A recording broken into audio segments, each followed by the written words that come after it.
लीजिए, आप लोग आए बीके पीकी सर की क्लास में।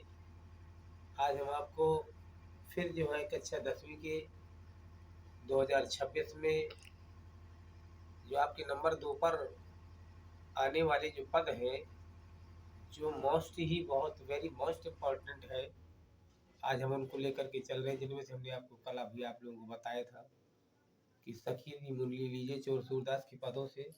आज हम आपको लेके चल रहे हैं निर्गुण कौन देश का वासी, नहीं सॉरी, उधो मन्ना भय 10-20, और वो भी मोस्टेड है आपका निर्गुण कौन देश का वासी। तो आज हम आपको लेकर के चल रहे हैं उधो मन्ना भय 10-20। तो आप लोग इस चैनल के माध्यम से इस चैनल को आप लोग देखते रहें @BKP की सर की क्लास में, और इस चैनल को सब्सक्राइब करते रहें, शेयर करें।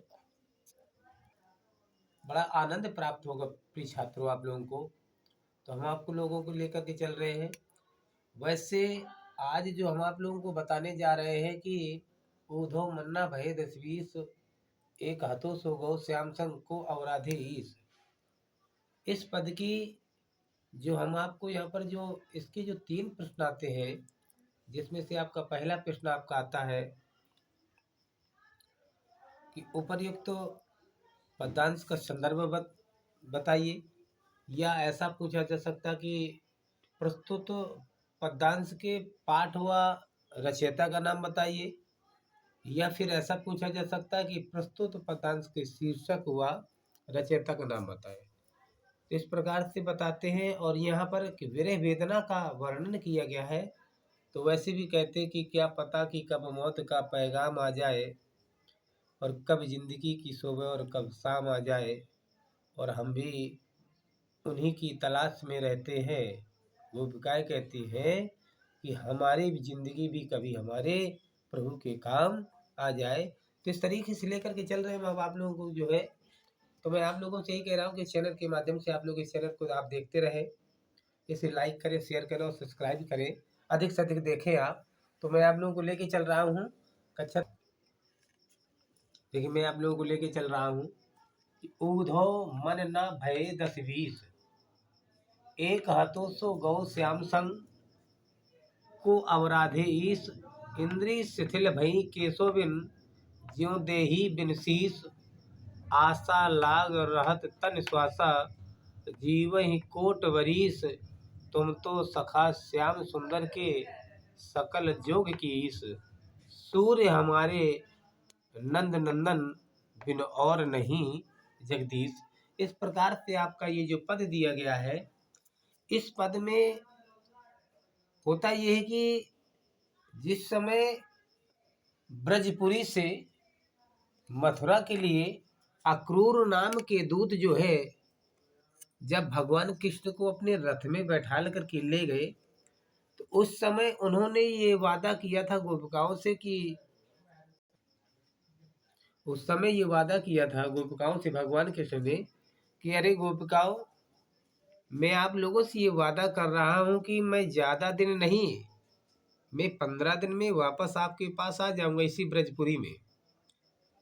तो गोपिकाओं से ये वादा करके गए थे। तो कहा जाता है कि मघ पंचक ले गयो सांवरे ताते सूरक रात नखत वेद ग्रह जोर अर्ध कर सोई बनत अब खात। उन्होंने ये वादा करते हुए बताया था।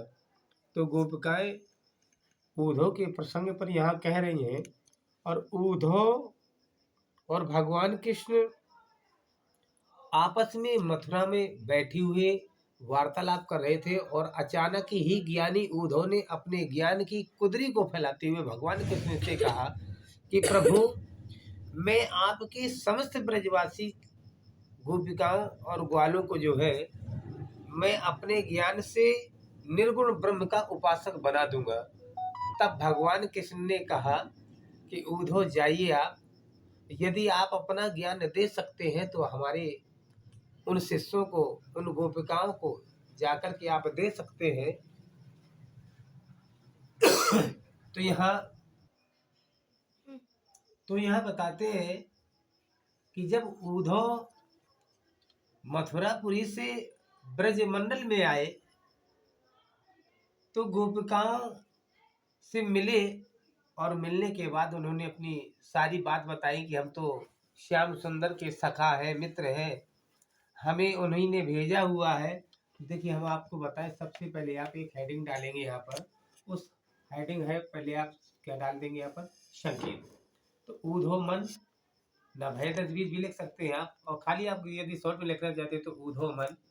ऊधो मन के बाद डॉट डॉट डॉट डॉट कर देंगे और नहीं जगदीश कर देंगे। फिर उसके बाद नंबर 1 जो आपका पॉइंट यहाँ पर पूछा गया कि उपयुक्त पदांश का संदर्भ लिखिए। मैंने आपको अभी बताया कि जो शीर्षक पूछा जाए तो वो भी पाठ है, यदि पाठ भी पूछा जाए तो वो भी पाठ का, और उसमें रचयिता लिखा जाता है।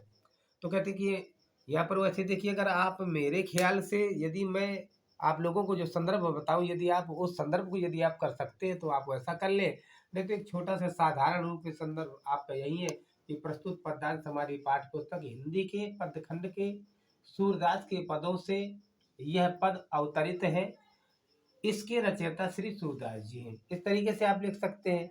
और यदि आप इसको यदि विस्तारित करना चाहते हैं, साहित्य में लिखना चाहते हैं, तो आप इसको ऐसा भी लिख सकते हैं कि भारतीय पद्य साहित्याकांक्ष में अपनी स्वर्णमयी आभा को बिखेरने वाले प्रतिभा के प्रदीप पांडित्य पारावार मेरु श्रृंग उत्संग कविकुल कानन दिवाकर माँ सरस्वती के वरद पुत्र कवि सूरदास जी ने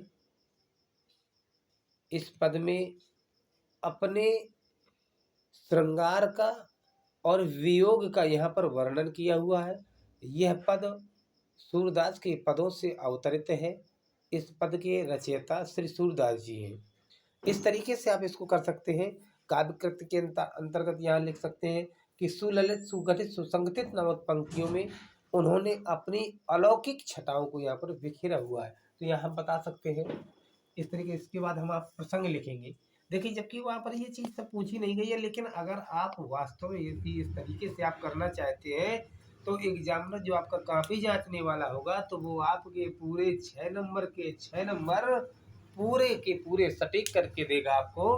तो यहाँ पर प्रसंग में कहते हैं कि गोपियाँ ऊधों से कहती हैं कि हमारे पास केवल एक मन था, तो वो तो श्याम के संग चला गया। और वो कब चला गया? जब मथुरा में उनके मामा कंस के द्वारा या राजा कंस के द्वारा मथुरा में जब बुलावा किया गया तो अक्रूर नाम के दूत रथ लेकर के आए हुए थे और भगवान कृष्ण को अपने साथ रथ में बैठाल करके ले गए थे। और उसी समय गोपिकाओं का एक विरह का जो प्रेम प्रसंग था वहाँ पर बहुत ही बड़ा ही अच्छा मार्मिक चित्रण दर्शाया गया। तो यहाँ पर कहते हैं कि सबसे पहले फिर आप रेखांकित की दूसरा नंबर आपका पॉइंट पूछा था कि उपर्युक्त पदांश का की रेखांकित अंश की व्याख्या कीजिए। तो अब आपको यहाँ पर ये देखना है कि जहाँ जहाँ पर आपकी अंडरलाइन डली हुई है तो आप उसकी आप क्या करेंगे, यहाँ पर जो है उसकी केवल व्याख्या करेंगे। यहाँ पर कहते हैं कि ऊधो मन ना भय दति बीज एक हाथों सो गौ से हो। अब आप यहाँ पर बता सकते हैं कि गोपियाँ ऊधो जी से कहती हैं, गोपियाँ ऊधो जी से कहती हैं कि हमारे पास 10-20 मन नहीं है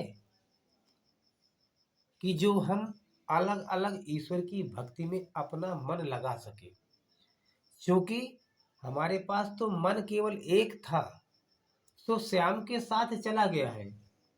अब हमारे पास निर्गुण ब्रह्म की उपासना के लिए कोई अलग से मन नहीं है। यहाँ पर गोपियाँ कह रही हैं कि हे उद्धव जी, हमारे पास केवल मन तो एक था, सो वो तो श्याम के संग रथ में बैठ करके चला गया। अब आप हमें किसी निर्गुण ब्रह्म की उपासना के बारे में जो आप बता रहे हैं, ये हमारे मन से रहित है, परे है, मतलब हम इसको समझ नहीं पा रहे। तो हमारे पास जो निर्गुण ब्रह्म की उपासना के लिए कोई अलग से मन नहीं है जिसको हम निर्गुण ब्रह्म को भी अपना सके, क्योंकि हमने तो पहले ही सगुण ब्रह्म को आजमा लिया हुआ है। सगुण ब्रह्म को पहले ही हमने आजमा लिया है। हमारे पास सगुण ब्रह्म का कि हम उपासक पहले ही बन चुके हैं। गोपियाँ कहती हैं कि हमारे इंद्रियों ने भी कृष्ण के बिना कार्य करना बंद कर दिया है। कहते हैं कि दो दो दो किसी नेक को दो, कहते हैं कि दो दो दो किसी नेक को दो, ये कोई मंदिर का प्रसाद नहीं जो किसी हर एक को बांट दो। कहने का तात्पर्य यहाँ पर यह है कि आपका एक रूपक प्रसंग बताया गया कि ये कोई ऐसा मंदिर का प्रसाद नहीं है कि जो हम हर किसी को बांट दें, क्योंकि मन तो केवल एक होता है और वो भी किसी नेक को दिया जाता है। और नेक नेक का तात्पर्य वहाँ होता है जहाँ स्वार्थ की भावना ना हो, जहाँ पर केवल निस्वार्थ भाव ही कायम रहे। उसके बाद विशेष आपका आता है, तो विशेष में आप लिख देंगे भाषा ब्रज है, शैली भावात्मक है, पद गेय है, अलंकार आपका रूपक व अनुप्रास की छटा दिखाई दे रही है। भाव में आप नंबर 5 आएंगे, भाव विरह प्रेम की तीव्रता दी। इसके बाद आप हेडिंग डाल देंगे निष्कर्ष। निष्कर्ष कहते हैं कि मेरा तो, यहाँ पर एक शायरी रूप में मैं दे रहा हूँ आप लोगों को, थोड़ा सा पढ़े आप। वास्तव में जब आप पढ़ेंगे तो बहुत ही आपको आनंद प्रदान होगा। कहते हैं कि मेरा तो एक ही ठिकाना है। अरे मेरा तो गुप्तकाएं कह रही हैं कि मेरा तो एक ही ठिकाना है, वो श्याम ही दीवाना है। 10-20 मन थे, 10-20 मन तो थे नहीं, एक था जो अब उनका ही नजराना है। फिर भी यहाँ पर एक बताते हैं कि सांस तो चल रही है, सांस तो चल रही है, पर जी कहाँ रही हूँ, उनकी राह तकते हुए हर पल अब मर रही हूँ। इस तरीके से अब आप इसके बाद आप मूल भाव लिख देंगे कि इस पद में यह स्पष्ट हो रहा है कि ज्ञान की तुलना में प्रेम और भक्ति अधिक सहज होती है और प्रबल होती है, क्योंकि जहाँ ज्ञान होता है वहाँ प्रेम का, भक्ति का भाव जागृत होता है। नंबर तीसरा आपका पूछा गया, वहाँ पर प्रश्न पूछा गया कि को अपराधे इस इंद्रिय शिथिल भई केशव बिन ज्यों देहि बिन शीर।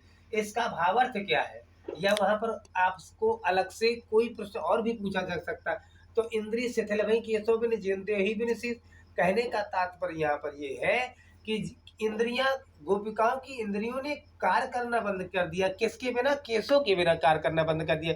क्योंकि ये कार्य उसी प्रकार से जिस प्रकार से मनुष्य के हृदय में धड़ हो और सिर ना हो, तो वो जो है शरीर कैसा होता है? बेकार होता है। इसी प्रकार से यहाँ पर धड़ और शीश, देह और शीश, शीश आपके भगवान प्रभु सिर कृष्ण है और देह गोपिकाओं की है।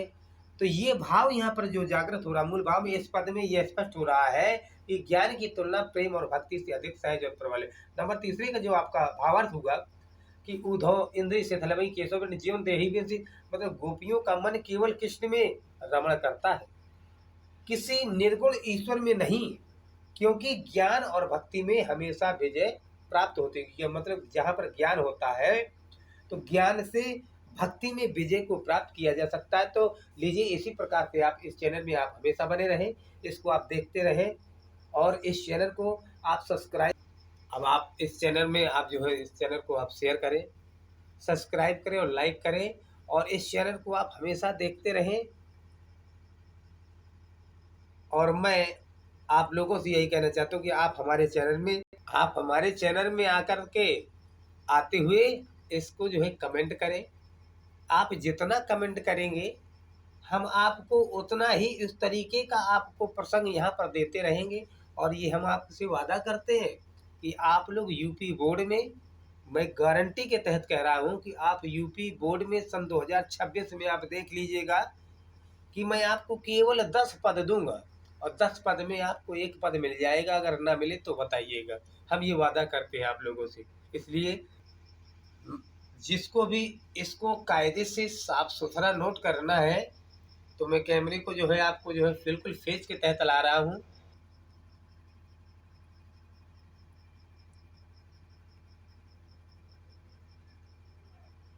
आप बने रहें इसी प्रकार से इस चैनल में, इसको कमेंट करें, सब्सक्राइब करें, लाइक करें। @BKP की सर की क्लास में आप इसी प्रकार से बने रहें और नए नए प्रसंगों को आप सुनते रहें और देखते रहें। जय जय श्री राधे राधे राधे।